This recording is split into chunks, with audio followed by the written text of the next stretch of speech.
Nous sommes le 2 septembre 2021, c'est l'heure de la revue de la presse et des médias israéliens en direct de Jérusalem sur Radio Kalita.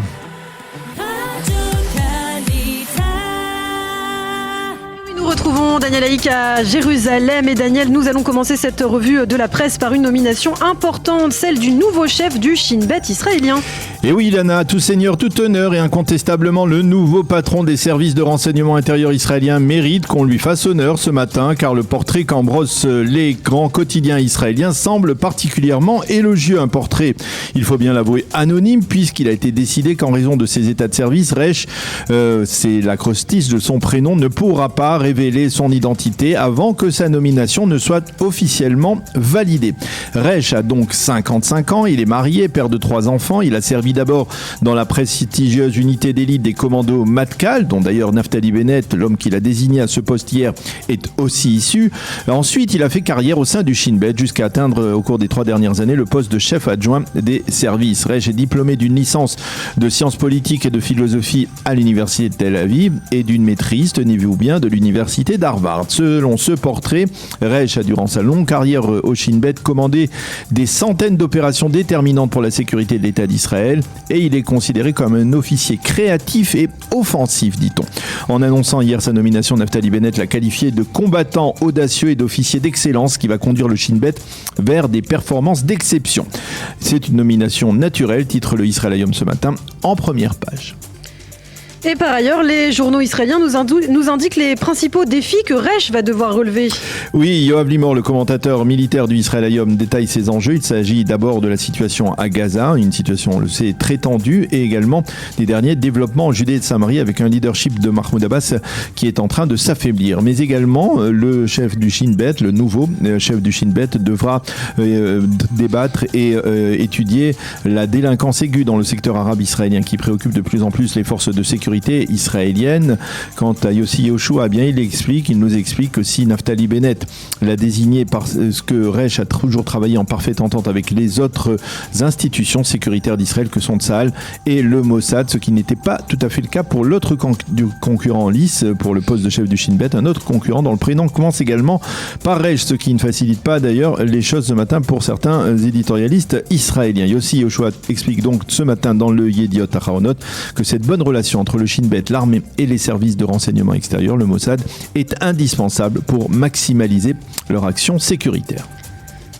Et puisque nous parlons du Shin Bet, Daniel, les médias et les quotidiens israéliens reviennent depuis hier sur le non-lieu étonnant par ailleurs dans le dossier dit du mariage de la haine. Alors, de quoi s'agit-il exactement, Daniel ? Bien, Ilana, il s'agit d'un mariage d'un des jeunes des collines qui s'est tenu en 2015 et au cours duquel des jeunes militants de l'extrême droite nationaliste israélienne avaient dansé en brandissant des portraits des membres de la famille palestinienne d'Awabche, des Palestiniens qui avaient été assassinés dans l'incendie criminel de leur maison dans le village de Douma en Judée et Samarie. Certains des invités avaient même planté des couteaux dans ces photos de ces victimes palestiniennes.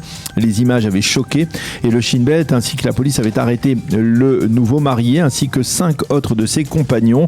Hier, après 6 années de procédure judiciaire, la justice a décidé d'innocenter les jeunes. Certes, le juge a critiqué l'attitude de ces jeunes des collines et a qualifié leur attitude de carence morale, mais il a surtout dirigé ses critiques acerbes vers le parquet israélien qui s'est vu reprocher d'avoir manifesté trop d'intérêt pour un tel dossier alors qu'il a totalement délaissé par exemple celui de la députée arabe israélienne Rim Hiba Yazbek qui avait pourtant fait l'éloge de terroristes assassins. Le Haaretz lui consacre sa page d'ouverture à cette affaire et la commente abondamment en accusant le juge d'avoir falsifié les faits pour parvenir à la conclusion qu'un acquittement s'imposait. Alors revenons à présent à l'épidémie de Covid-19 qui continue à sévir en Israël au lendemain de la rentrée des classes, de tous les risques.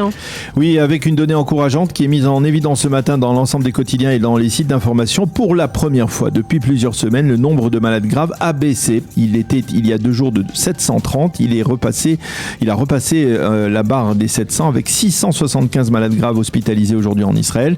Cette bonne nouvelle, le Yediot Aharonot en joint une plus embarrassante puisque la propagation de l'épidémie l'épidémie en Israël a conduit le Portugal à interdire son accès aux ressortissants israéliens. Autre donnée inquiétante, on remarque une augmentation de la contamination auprès des jeunes orthodoxes de moins de 18 ans et ce pourrait être la conséquence de la rentrée scolaire dans le milieu orthodoxe qui remonte à plus de 3 semaines. Et justement, à propos de rentrée, ce matin, les quotidiens israéliens nous montrent de nombreuses photos de cette rentrée des classes d'hier, à l'ombre menaçante du corona, et l'on y voit surtout des écoliers en train de se faire vacciner.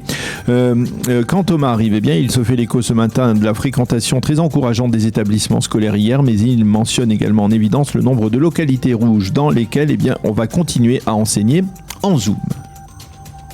Et pourtant, malgré la baisse du nombre des malades, la manchette du Israël Hayom, elle est particulièrement alarmiste.